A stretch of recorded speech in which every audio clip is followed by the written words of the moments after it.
Before we begin our journey on this peaceful night, take a moment to like the video, subscribe to the channel, and leave a comment telling us where you're watching from. It's always delightful to discover where our listeners rest their heads as they travel with us through these old memories. The market egg. It was a late autumn day, as crisp as it was golden, and the leaves that danced along the dirt paths looked like ancient coins tossed to the wind by a distracted god. The village market, always set up on Saturdays near the large well, buzzed with sounds, smells, and small bargains exchanged between weary neighbors. I was still a young man at the time, though old enough to know that, when dealing with certain vendors, a good sense of humor was more useful than caution. It was there, among baskets of tough turnips and wheels of cheese, swarmed by drowsy flies, that I bought what would become my most memorable and perhaps most foul-smelling lapse in judgment: an egg. Old Hilario, a man with a raspy voice and a crumpled hat, swore to me that this precious thing had been proudly laid by a striped hen at first light. The eggshell gleamed in the sun, still marked by feathers and a fine crust of straw, as if it still held the warmth of the nest. I handed him 2 coins and a smile, pleased by the promise of a hearty breakfast. On the way home, I carried the egg, with the care of one holding a relic. The walk was short, but I was already savoring the imagined taste of warm yolk over fire-toasted bread. And for a fleeting moment, life felt simple and full of promise. At home, the world still seemed to align with that modest expectation. The kettle hummed softly in the hearth's corner, and the scent of damp wood mingled with that of herbs drying on the beams. My cat, a grumpy old tabby named Arisco, was curled lazily on the rug, dreaming of rats or sardines, or some absurd combination of both. I placed the egg gently on a cloth and prepared the iron skillet, greasing it with the last spoonful of fat I had. It was an almost ceremonial gesture, that moment when all falls quiet in anticipation of something delicious. But the spell shattered the instant the shell cracked under the knife's light touch. A wet sound, and then the smell. Not a typical sour stench, but something deeper, almost primordial, as if the very essence of time had rotted within. Arisco leapt as though struck by an invisible arrow and vanished through the open window in a single bound. I stood there, frozen, holding half the shell as the egg's contents oozed out like a poorly cast spell, thick, dark, and glistening suspiciously. The skillet's heat only made it worse, releasing vapors that seemed able to awaken the dead or kill them all over again. I coughed, stepped back, and for a brief moment considered abandoning the house and starting anew in the forest. But, overcome by a sense of duty, or perhaps fear of becoming the village laughingstock, I cleaned everything with cloths that would never be the same again. I scattered fireplace ash over the mess, flung open every window, and hung a sprig of mint on the door like a charm against invisible evils. The egg, or what remained of it, was buried far away behind the cabin, in a spot where not even weeds have dared to grow since, and that night I solemnly swore never again to trust striped hens or vendors with hats too crumpled. But as with all things in that village, and perhaps in any old village, misfortune never came alone. And it never came quietly either.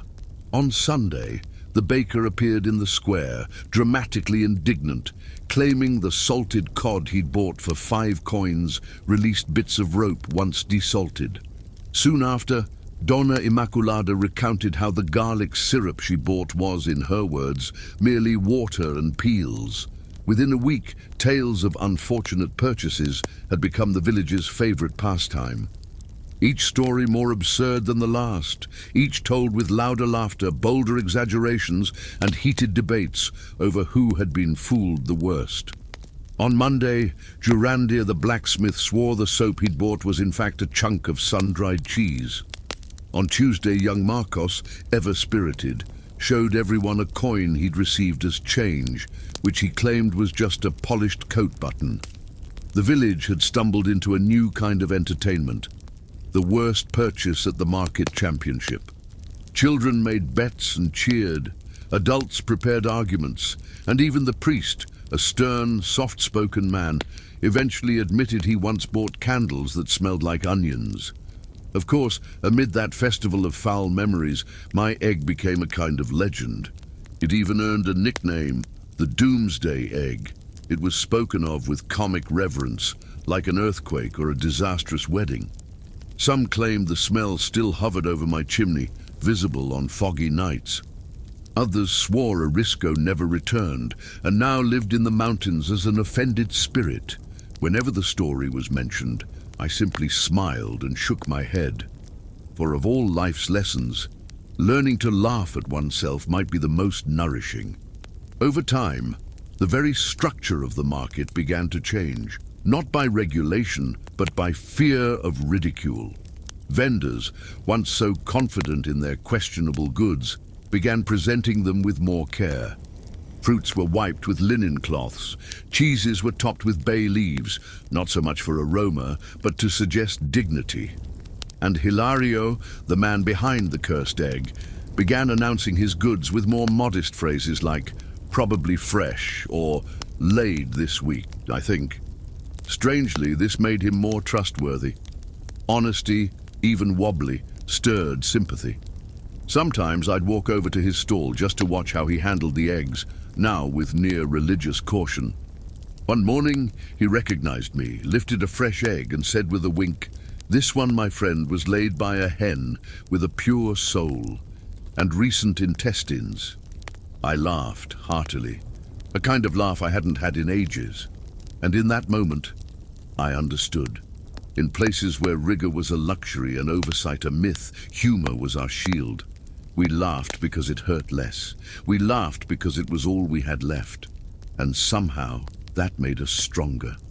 In time, the worst purchase contest became tradition, something between folklore and an off-season carnival. Once a year, during Harvest Fair, the villagers gathered in the square to recount their most absurd tales of scams and shady trades. There were hollow onions, sun-shrunken bonnets, jars of ointment that burned more than healed, and even a dried fish that, according to the baker, came back to life when wet. No one bought anything without a hint of suspicion anymore, and no one sold anything without first telling a good story about it.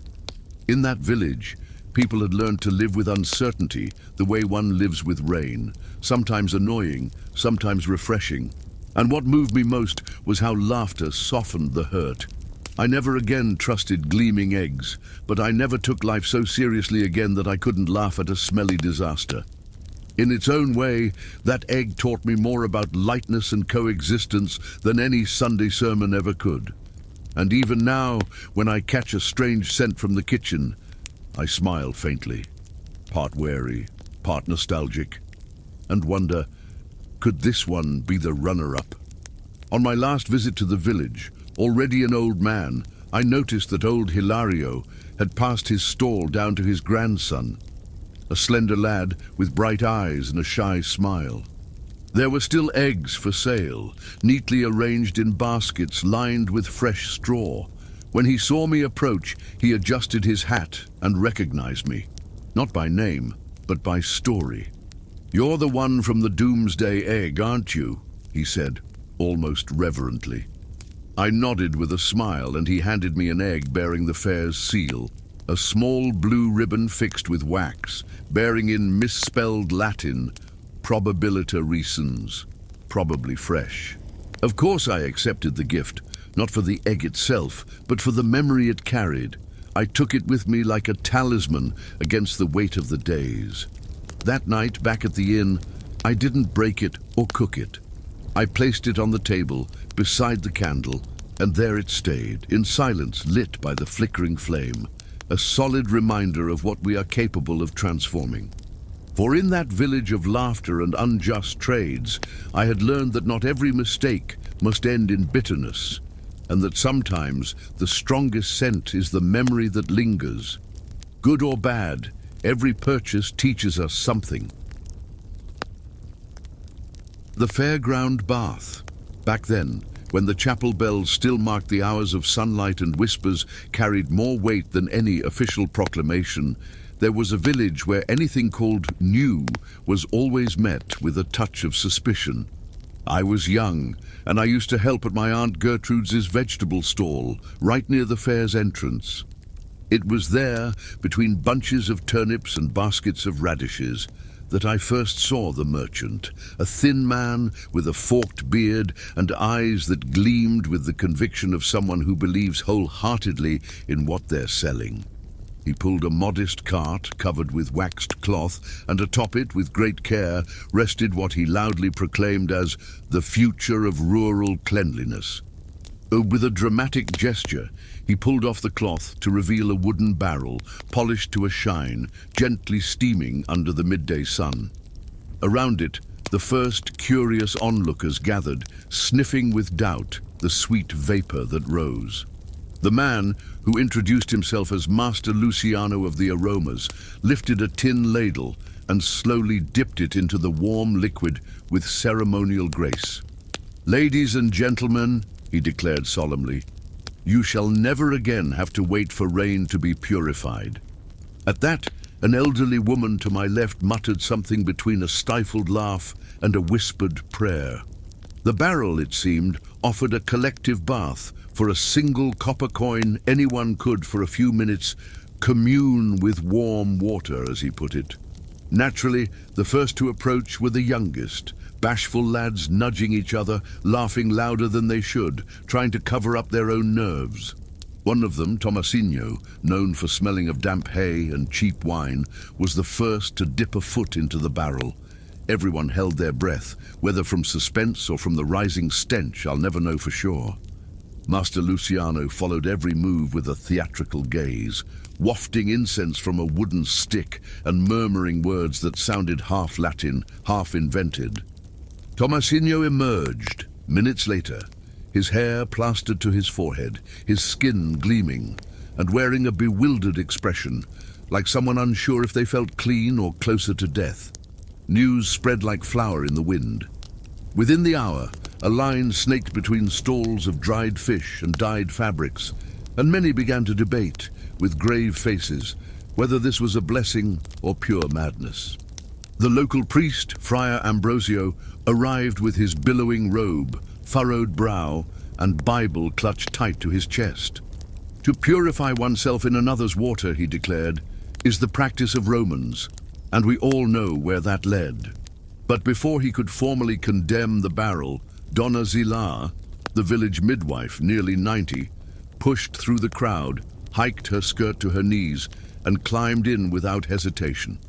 She emerged minutes later, grumbling that it was better than giving birth on a full moon. The priest was speechless, and Master Luciano merely smiled, as if he had just won his own trial. As the hours passed, the barrel became more than just a container of warm water. It was now a stage for moral disputes, stifled laughter, and a kind of collective catharsis. Some entered with reverence, eyes closed as if partaking in an ancient rite. Others, more practical, used their minutes to vigorously scrub armpits or rinse mud off their shins. There were, of course, those who only pretended, dipping an arm, wetting their face, and emerging quickly with the air of someone who had faced fate.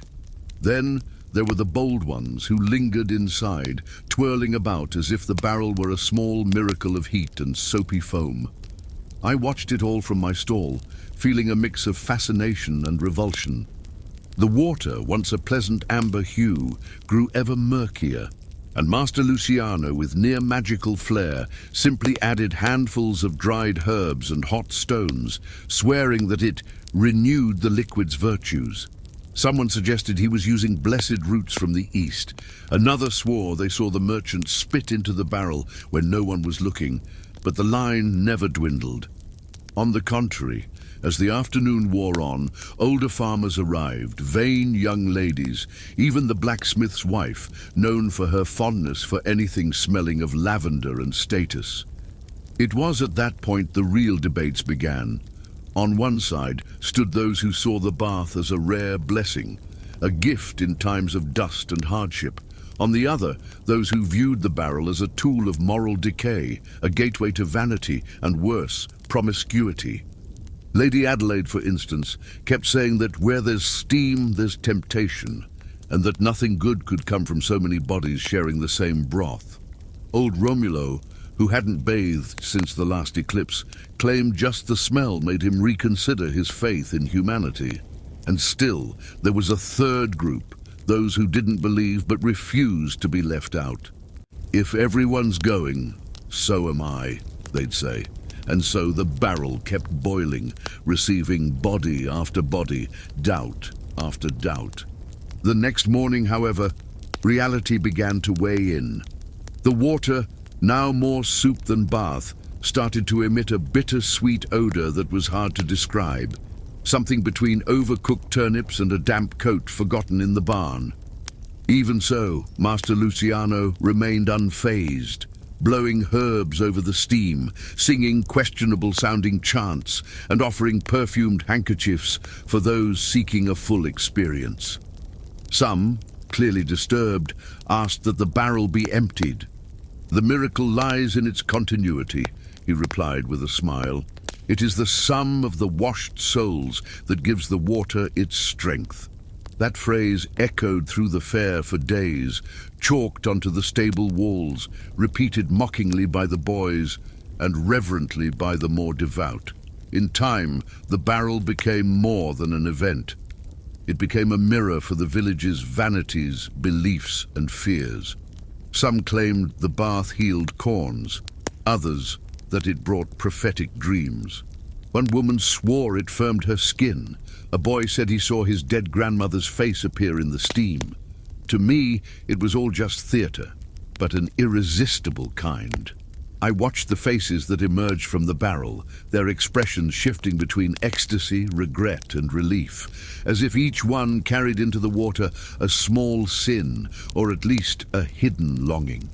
And upon leaving, each seemed slightly changed, or at least damp and contemplative. Then one day, something curious happened.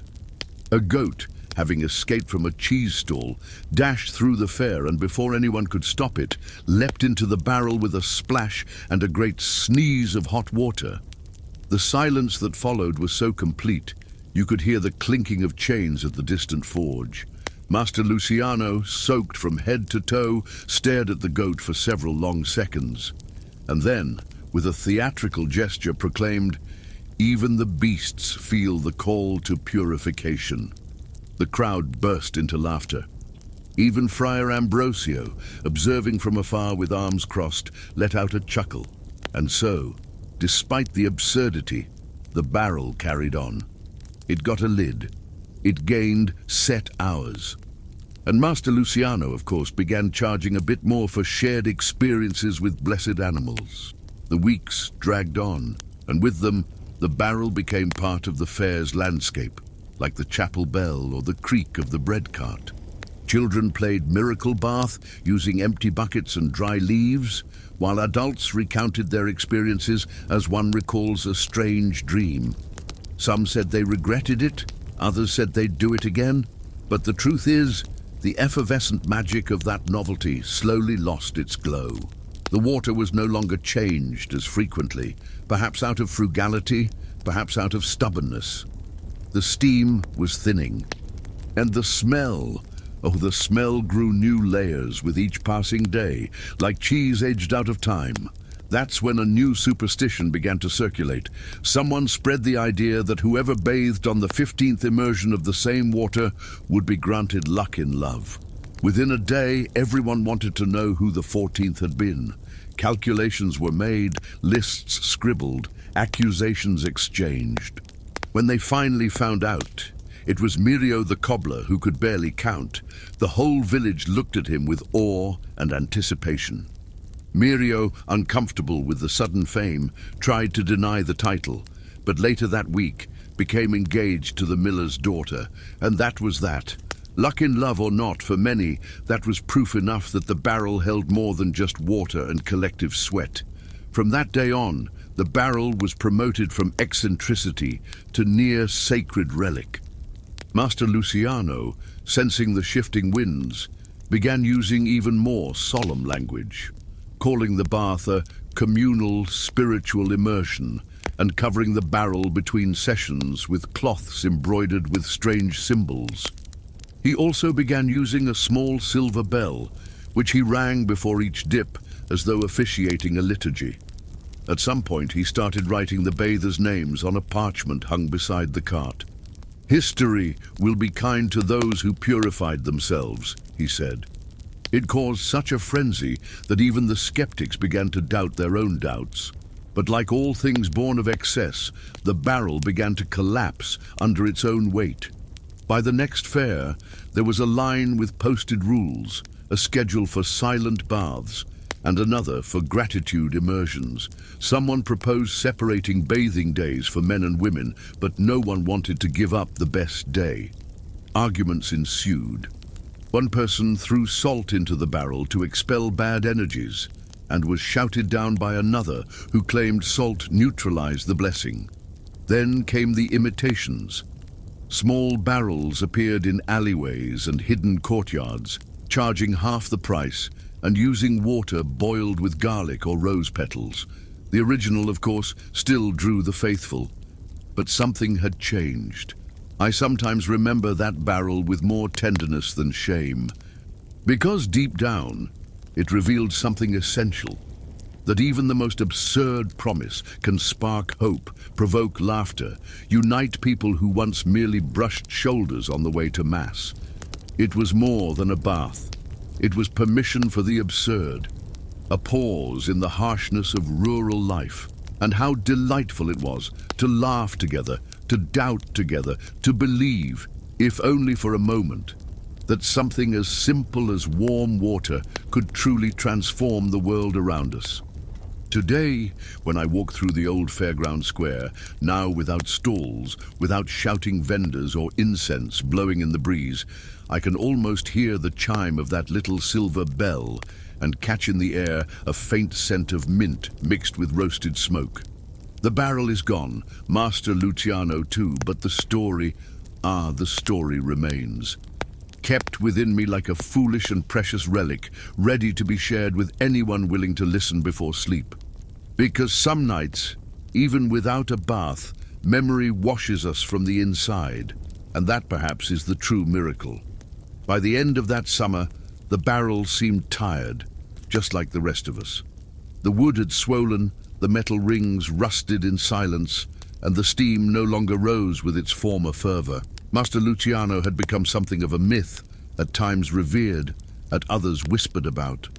Some said he was getting rich off the faith of the naive. Others believed he was a messenger of some obscure saint, one who worked in the cracks of ordinary life. One day, without warning, he simply vanished. The cart was found empty at dawn, the barrel covered in a dark cloth, and where the parchment of names once hung, there remained only a phrase written in charcoal. The water returns to the earth, but the laughter, that remains. The silence that followed was strange. No one knew for certain whether to mourn or give thanks. Some wanted to preserve the barrel, build a structure around it, make it a pilgrimage site. Others preferred to forget it altogether, as if the whole bath frenzy had been nothing more than a collective fever, fed by herbs and heat. In the end, the barrel was repurposed as a pig trough. And so, with the same ease with which it had risen to the heavens of superstition, it descended again to the soil of routine. But something lingered. A laugh, a memory, a story I still enjoy telling on nights when the wind blows warm and the chapel bells seem to take a little longer to ring. I sometimes remember that barrel with more tenderness than shame, because in truth, it taught us something, that even the wildest promise can become a flicker of hope, a moment of joy, a shared absurdity that softens the edges of daily hardship. It wasn't just a bath. It was a chance to believe in something silly and good. And perhaps that, in its own odd way, was the cleanest we ever felt. The mouse and the priest's cheese. I remember clearly the days when the scent of paraffin and damp wood filled the air of the small stone church perched atop the hill. It was a modest building, its stained glass windows casting colored rays of light onto the carved wooden altar. In winter, the candles flickered with the breeze, slipping beneath poorly fitted doors, and the faithful gloved hands tucked close, huddled together, not only for faith, but for warmth. It was in this simple, sacred and slightly drafty setting that one of the quietest and most persistent battles in our village took place. A war waged not with swords or prayers, but with breadcrumbs and traps. It all began with a cheese. Not just any cheese, but a large, round one, wrapped in a golden-aged rind, the kind that made the eyes of farmers gleam even after the long fasting of Lent. It had been offered as part of the food tithes, an old tradition in which the wealthier villagers brought the fruits of their harvest to the altar so the priest could sustain himself and share with the needy. But that particular cheese, oh, that one was special. It came from the hands of Lady Theodora, known for having the best-kept cows in the county, and a near-sacred gift for maturing cheeses with firm rinds and soft hearts. It was placed with reverence in the sacristy, high on a time-darkened wooden shelf, beside jars of holy oil and mismatched candlesticks. Father Ambrosio, a man of measured habits and modest appetite, decided to save it for a special occasion, perhaps the bishop's visit or a liturgical feast. But that very night, under the hush of the sleeping church, something moved lightly in the shadows. A barely audible rustling, followed by the soft creak of a floorboard. And there it was, the mouse. Small, bright-eyed, thin-tailed, with the bold gaze of one who feared neither incense nor the cross. It seems the scent of that cheese, strong, earthy, with notes of straw and warm milk, had crossed centuries of sin and penance to draw the craftiest of creatures. The mouse, rumored to have come from the old abandoned mill, seemed to know every crack in the church as well as the back of its own paw. It climbed the tapestries with ease, crossed the choir like an acrobat, and stealthily left nearly invisible traces in its wake. A bite missing from the cheese's corner, a frayed thread from a curtain, a tiny pile of crumbs beside the holy water jar. The first morning the cheese showed a hole the size of an olive. Sacristan Benedito blamed the humidity. On the second, he thought a chunk might have been knocked off while arranging altar cloths. But on the third morning, when he found minuscule paw prints on the linen cloth covering the sacristy table, his face went pale as wax. He ran to the priest, arms raised, voice trembling, shouting that the enemy had defiled the sacred cheese. Father Ambrosio, suppressing a smile, murmured that the Lord tested the patience of all, even that of mice, and so began a sort of crusade. Traps were brought from the blacksmith's house, baited with stale bread, and even an old birdcage was carefully repurposed. The cheese, now wrapped in cloth and covered with an inverted clay bowl, became the center of a silent vigil. Each night was filled with tense anticipation, a hope of catching the intruder. But the mouse? Oh, the mouse was a master of cunning. It ignored the traps with disdain, tiptoed over creaky floorboards, and seemed to know the exact moment when human eyes blinked from fatigue. As the weeks passed, the tension took on almost liturgical proportions. The sacristan began blessing the sacristy doors before locking them, and Donna Marietta, one of the village's most fervent devotees, suggested a special rosary be recited to banish the gnawing spirit threatening divine order. No one dared say aloud that it was just a mouse, not when the cheese was growing noticeably lighter and the bites increasingly symmetrical. Some whispered it might be a punishment, a sign that the tithes weren't being shared properly. Others, more practical, joked the creature must have training in engineering, so precise were the tunnels it left behind. One early morning, Father Ambrosio decided to stand guard himself. Wrapped in a woolen shawl, seated at the confessional bench, he kept his eyes fixed on the shadows. Moonlight filtered through the tall windows, and the air carried the scent of wax and anticipation. Then he saw it. A small, graceful silhouette emerged from the gap between the stones, walking unhurriedly toward the cheese, now wrapped in an embroidered cloth. The mouse, ignoring the priest entirely, gnawed a piece with all the calm in the world, wiped its paws on the edge of the tablecloth, and vanished again, as if fulfilling a sacred task. The next morning, the priest said nothing. He merely stared at the cheese, now bearing a new crescent-shaped nibble, and sighed with quiet resignation. He decided then that fighting the creature was as futile as trying to hold back the wind with one's hands. After Mass, he gathered the faithful and, with a soft smile, declared that the rodent, in its infinite cleverness, might only be seeking its rightful share of the tithe. There were muffled chuckles, a few scandalized grimaces, but also a quiet sense of relief, the kind that comes when you realize you no longer have to wage war against something so small and hungry. From that day on, a piece of cheese was left on a clay saucer below the shelf, an informal truce, a silent pact between man and beast. The mouse, honoring the agreement, never touched the rest again, and the cheese, though diminished, gained a certain fame. They said those who ate from that wedge, blessed by both mouse and priest, became sharper, lighter, and less greedy. Even the bishop, during a visit months later, tasted a sliver and remarked he had never known a flavor so curious, so well-mannered. Over time, the story of the devout mouse spread like wind through the trees.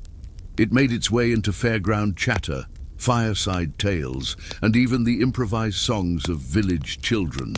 They said the creature, now affectionately nicknamed Saint Raticlarius, attended Mass more faithfully than many parishioners, that it hid beneath the saint's robes and dozed off during the longer sermons, waking only when the word cheese was mentioned.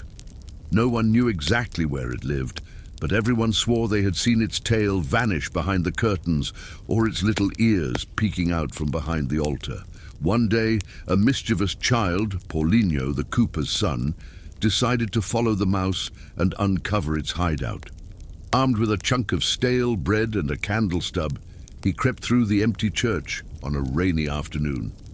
He returned hours later, covered in dust and wide-eyed, claiming the mouse lived behind the statue of Saint Apollonia, surrounded by crumbs and scraps of prayer papers. "He's building his own church, Father," the boy exclaimed. And though everyone laughed, there was a moment of respectful silence, as if somehow that idea wasn't entirely absurd. The truth is, after the truce, life in the village gained a new flavor, and not just because of the cheese. There was something deeply human in that silent agreement with the tiny creature, as if, by choosing to share food with something so small, we were, without realizing it, practicing a simple form of compassion. Father Ambrosio began using the story as a parable in his sermons, speaking of humility, tolerance, and the gift of seeing God even in the smallest of visitors. "Sometimes," he said with a wry smile that charmed the old ladies in the front pews, "heaven sends its lessons not as lightning, but as little gnawing sounds in the night." And the cheese. Oh, the cheese was never the same again. After that first one, others came, some oilier, some firmer, but all seemed to carry something special, as if the playful spirit of the little mouse still wandered the sacristy, sniffing out the latest tithes.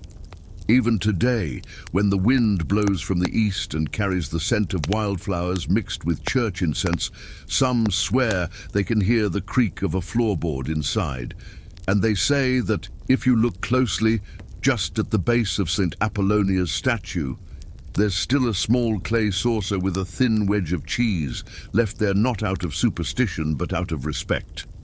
Many years have passed since then, and most of the faces from that village now rest in the peaceful slumber of those who came before us.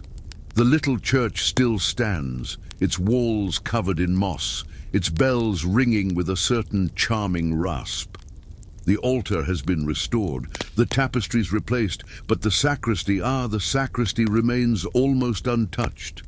The old flasks still rest on the shelves, and some say that from time to time a new generation of mice appears, perhaps descendants of the legendary Saint Raticlarius, serving as invisible guardians of the cheese that still arrives, round and fragrant, like a rite of passage.